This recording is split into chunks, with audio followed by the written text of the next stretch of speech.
What if, in reality, this entire world is nothing more than one colossal prison?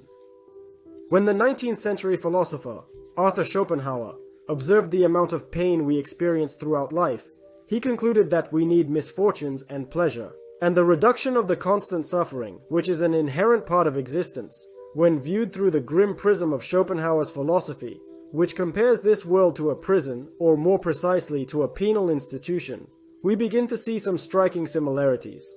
Just as with a prison, no one chooses whether to be here or not. We cannot leave until our time is up, or until we end it ourselves. We are confined within the bounds of time, closing in around us as each day brings us closer to death. And within our limitations, we usually experience a flow of suffering, tragedy, anxiety, and misfortune. We desperately jump from one pleasure to another, just to experience temporary relief. In the process, the organisms inhabiting the earth, driven by what Schopenhauer called the will to live, feed on each other in an attempt to survive, only to prolong their suffering a little longer. Eat or be eaten. This is the unyielding law of the natural world. When we remove the veil of ignorance, we are confronted with the stark and often brutal reality of our existence. We may begin to doubt, as did Schopenhauer, the very idea that this world is the successful work of an all-benevolent and at the same time omnipotent being. Schopenhauer perceives the world as a realm of suffering, utterly lacking in divine grace, bearing a closer resemblance to a penal colony than to the handiwork of a supreme, all-powerful deity. This view of the world as a sort of prison seems like it could be the ideal formula for perpetual suffering. So, alright, if that's the case, then why should we engage in all of this and not try to view the world through a more positive and hopeful lens? Why even look at it with such pessimism? These questions are perfectly logical and entirely justified, yet there remains a certain allure to Schopenhauer's concept that cannot be easily dismissed. Within his pessimistic outlook on life, there lies a perspective that has the potential to be exceedingly beneficial for humanity. In this video, based on his essay on the suffering of the world, the pessimistic view of the sentence on life is examined, and the secret that can be extracted from it is revealed. Schopenhauer argued that pleasure and pain are positive elements of existence. The state of happiness and contentment is nothing but the fulfillment of desire or the cessation of pain. Thus, the experience of pain is the source of our desires and needs. For example, hunger is a state of discomfort that compels us to eat. Therefore, the act of consuming food does not constitute a positive experience in itself, since it is deemed enjoyable solely due to the fact that it fulfills a craving stemming from either discomfort or a feeling of deficiency. According to Schopenhauer, in this world, pain far exceeds pleasure, and the pleasure we do get is often less pleasant than we expected, and the pain much more excruciating. Simply by observing an animal that consumes another, and contrasting the pleasure derived from eating with the intense suffering of being eaten, it becomes abundantly clear that one of these experiences is definitively more potent than the other. Schopenhauer calls life not only a disappointment but also a deception. Life generally becomes more painful with age as we experience tragedy after tragedy and become more susceptible to illness and death. And although life unfolds as a series of misfortunes, when we are still young and idealistic, the world still looks promising. However, all our great hopes eventually crumble, and we find ourselves disappointed and depressed, overwhelmed by the adversities that have befallen us.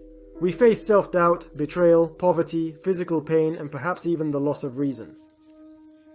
And then we realize that life is not all rainbows and sunshine, and that happy accidents are not such a frequent occurrence. Even if you possess the home of your dreams, a substantial amount of money deposited in your bank account, or an extensive network of acquaintances, none of these can offer complete solace for the profound and immeasurable pain that comes with the realization of being stranded on this desolate boulder of despair we refer to as Earth. If it comes to that, the fulfillment of all our desires and the constant suppression of pain through pleasure leads to boredom, which is another form of dissatisfaction. Essentially, Schopenhauer's view of the world leaves no room for optimism. Life often feels like a heavy burden, a consequence of a misguided action or some transgression for which we must endure a penalty. Should you endeavor to envision, to the greatest extent imaginable, the vast array of misfortune, pain, and suffering of every conceivable kind that the sun's rays reveal as they journey across the sky, you might concede that it would be far preferable if the Earth's surface remained perpetually in a pristine, unblemished, and lifeless condition. Schopenhauer compares us to lambs in a field under the watch of a butcher, who decides who will be the next prey. Rendered powerless in the face of our destiny, we find ourselves confined by the very essence of life, left with no choice but to await the inevitable arrival of the next calamity that will befall us. Some decide to break out of this cycle of suffering by leaving early, while others continue to do what they have always done, namely, comfort themselves with pleasures. Therefore, for example, we drink to forget past sorrows and try to distract ourselves so as not to be consumed by thoughts of impending misfortunes. As prisoners, we serve our sentence and try to make it as bearable as possible, minimizing the pain. And although all this sounds quite gloomy, Schopenhauer still wants us to accept this reality. If you want to have a reliable compass that will guide you through life and dispel all doubts about the correctness of views on this life, then you can do nothing better than to accustom yourself to regard this world as a penitentiary, a kind of correctional colony. When we look around us, we see competition, a lack of tolerance, and even hatred towards certain individuals or groups. Life is already complicated enough, and yet we manage to make it even more difficult for each other. We have become a source of suffering to one another. Instead of offering support, we are intolerant of other people's mistakes. We hate our enemies for the pain they cause us. We tend to be excessively critical of those who stumble or falter. Yet, isn't this harshness misdirected if, ultimately, we are all bound by the same inevitable tragic fate? The fate of being alive, being part of a world that is set against us and has much in common with a prison cell. These are the flaws of the human race to which we belong, and these flaws we share. Even those very flaws that we now decry, simply because they have not yet manifested in ourselves. These are flaws that lie beneath the surface, but they exist there, deep within our nature, and if something forces them out, they will awaken in us and manifest just as we now see them in others.